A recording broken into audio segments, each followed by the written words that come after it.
Here in Texas, or rather here in the U.S., in Texas, the state gained 2 additional seats in Congress last year after census data showed a population boom driven almost entirely by minority growth. The U.S. Justice Department now suing the state of Texas, saying they have failed to reflect the state's diversity in its newly drawn electoral maps. Now, Texas Attorney General Ken Paxton has dismissed the lawsuit as, quote, the Biden administration's latest ploy to control Texas voters. Now, to discuss how this might play out, we're joined right now by Julia Manchester from The Hill. Good to see you again, Julia.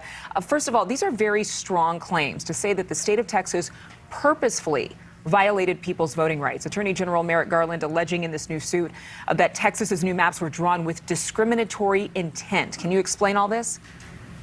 Yeah, absolutely. It's a very complicated issue, and it's complicated when you see the Justice Department really getting involved in this issue. It's complicated because we know that the Supreme Court has previously ruled that redistricting and drawn maps aren't technically reviewable by federal courts. The issue, though, is that, maps that have been drawn with political purposes or political intent in mind is technically illegal or goes against the Voting Rights Act. So that's where a lot of these complications lie. But Merrick Garland, the Justice Department under the Biden administration, very much claiming that these maps in Texas that were drawn by, with a Republican-controlled legislature in Texas, essentially block minorities or make it more difficult, for minorities in those, drawn lines in Texas. So definitely a very political back and forth between the Biden administration and the Republican-controlled state of Texas. Well, there's a politics play, and then there's truth and fact. And ahead of competitive midterm elections, of course,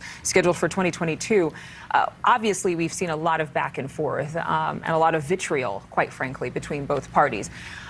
In terms of how the lawsuit is being received, the Texas AG, Ken Paxton, says that these claims are absurd.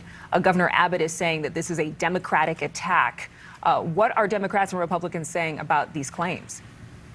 Well, I think Republicans, like you've heard from Governor Abbott and Attorney General Paxton, are essentially saying this is an attack from a Democratic administration that is expecting an uphill climb in the next midterms. With President Biden facing his first midterm cycle, we know that historically presidents in their first term face a very difficult midterm season, so they're claiming this is very political. However, the Biden administration very much echoing past Democratic claims that Republican-controlled state legislatures and Republican-controlled states will try to gerrymander a number of these districts to make it politically difficult for minorities to be included, for example, in maybe Democratic-leaning districts in these states. So it's a very back and forth. And I will say, Adrian, we can expect this going forward from other states, whether it's in a Republican-controlled state and the Biden administration. Look, you're going to see more of these lines drawn because we are just coming out of the census, and we're seeing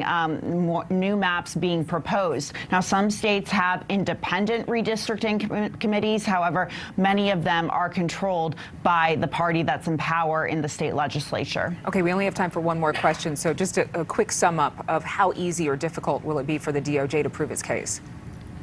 I think it will be relatively, well, it's hard to say right now. I think it's going to be difficult given the fact we're going into an election year. The Biden administration is already facing an uphill climb going into the midterms. That being said, we know that Democrats have been arguing this case for a while, that minorities are being impacted by, Republican gerrymandered districts and such. So, they're used to making this argument. However, I think it's hard to not look at this and see the politics really on both sides of the debate.